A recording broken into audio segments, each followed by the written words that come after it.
ఒక్క మనిషి అన్ని రంగాల్లో అన్ని ఇన్స్టిట్యూషన్స్ ఎస్టాబ్లిష్ చేసి, అంటే ఏదో ఒక ఇన్స్టిట్యూషన్ ఎస్టాబ్లిష్ చేయడం కాదు, దాంట్లో ఉన్న విధి విధానాలు కానీ పని విధానాలు కానీ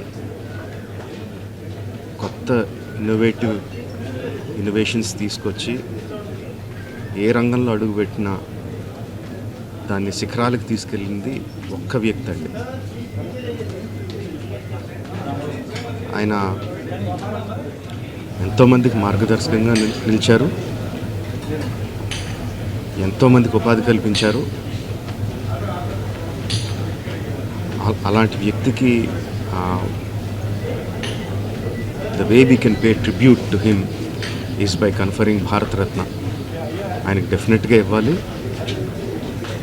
ఆయనకి ఇవ్వడం సముచితం అని రెండు రాష్ట్ర ప్రభుత్వానికి కేంద్ర ప్రభుత్వానికి కూడా మనవి చేసుకుంటున్నానండి.